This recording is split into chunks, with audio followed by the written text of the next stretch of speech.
क्या आपने सुना है कि भगवान श्री कृष्ण ने कभी चोरी की थी? सुनिए पूरी अनोखी कथा संत माधवदास और भगवान श्री कृष्ण की लीला। कटहल चोरी की कथा भारतीय संत परंपरा में अनेक संतों और भगवान के मध्य लीलाएं वर्णित हैं, जो भक्तिभाव, सखा भाव और आत्म का अद्भुत उदाहरण प्रस्तुत करती हैं। ये कथाएं केवल आध्यात्मिक अनुभव ही नहीं देती, बल्कि जीवन के गूढ़ रहस्यों को भी सरलता से उजागर करती है। प्रस्तुत है एक रोचक, हास्यप्रद और भावनात्मक कथा संत माधवदास जी और भगवान श्री कृष्ण की, जिसमें भगवान स्वयं अपने प्रिय भक्त के साथ सखा भाव में एक बार लीला करते हैं और उसके माध्यम से गहरा आध्यात्मिक संदेश भी छुपा है। संत माधवदास और भगवान श्री कृष्ण ने की कटहल चोरी। जगन्नाथपुरी में संत माधवदास जी का निवास था। वे प्रतिदिन शाम को समुद्र तट पर भ्रमण के लिए जाते थे। वे भगवान श्री कृष्ण के परम भक्त थे और उनके प्रति सखा भाव रखते थे। भगवान भी प्रतिदिन वहां प्रकट होकर माधवदास जी से मित्रवत बातें करते। एक दिन जब भगवान श्री कृष्ण प्रकट हुए तो वे कुछ उदास से दिखे। माधवदास जी ने कारण पूछा तो भगवान मुस्कुराते हुए बोले, माधव, बहुत दिन हो गए चोरी नहीं की। माधवदास जी चौंके, प्रभु अब यह आदत छोड़ दो, वह बचपन की बात थी।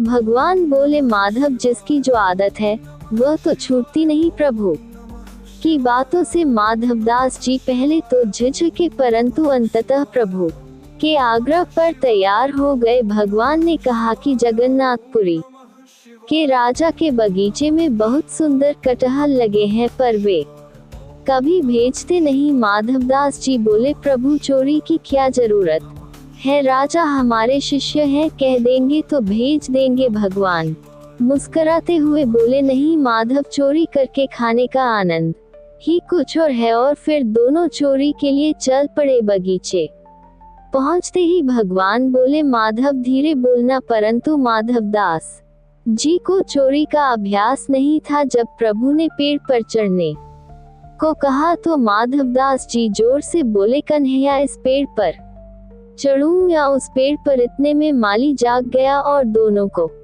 ढूंढने लगा। भगवान माधव को छुपाकर अदृश्य हो गए। जब दोबारा प्रयास हुआ, माधवदास जी फिर पेड़ पर चढ़े और बोले, प्रभु, ये वाला कटहल तोड़ूं या वह वाला? माली फिर जाग गया और इस बार माधवदास जी को पकड़कर 2 डंडे मारे और बांधकर रख लिया। सुबह उन्हें राजा के पास ले जाया गया। मार्ग में राजा स्वयं मिल गए। गुरु को बंधे देखकर राजा क्रोधित हो उठे। माधवदास जी बोले, राजा साहब, जब चोरी करेंगे तो बंधेंगे ही? राजा ने पूछा, गुरुदेव, आपने चोरी क्यों की? उत्तर मिला, कुसंग में पड़ गए। राजा ने पूछा, किसका कुसंग? माधवदास बोले, यह हम आपके महल में बताएंगे। महल पहुंचकर संत माधवदास जी ने सारी कथा सुनाई, कैसे भगवान स्वयं चोरी पर ले गए।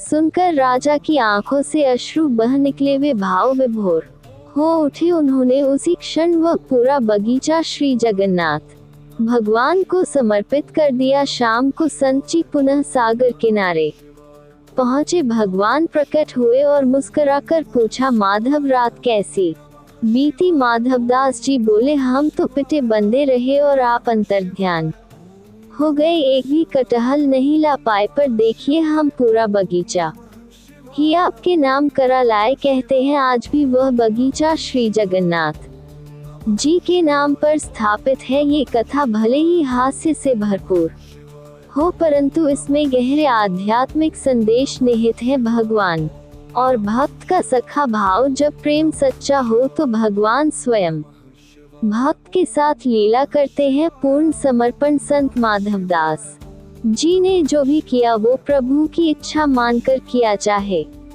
वह समाज की दृष्टि में सही हो या गलत, कर्म का फल निश्चित है। उन्होंने स्वयं स्वीकार किया, जब चोरी करेंगे तो बंधेंगे ही यह कर्म और परिणाम के सिद्धांत को सरलता से प्रस्तुत करता है। प्रेम का प्रतिफल। भक्त की भक्ति और प्रेम से भगवान इतने प्रसन्न हुए कि पूरी लीला के अंत में उन्हें एक पूरा बगीचा समर्पित हो गया। ईश्वर की लीला अप्रत्याशित होती है, वह जब जो करे उसके पीछे कोई गूढ़ उद्देश्य होता है। जय श्री कृष्ण, जय जगन्नाथ। हरि भक्तों के जीवन में प्रभु की लीला ही उनकी कथा है। हमारे चैनल को लाइक, सब्सक्राइब करें, कमेंट करें और अपने दोस्तों के साथ शेयर जरूर करें। जय जगन्नाथ जी।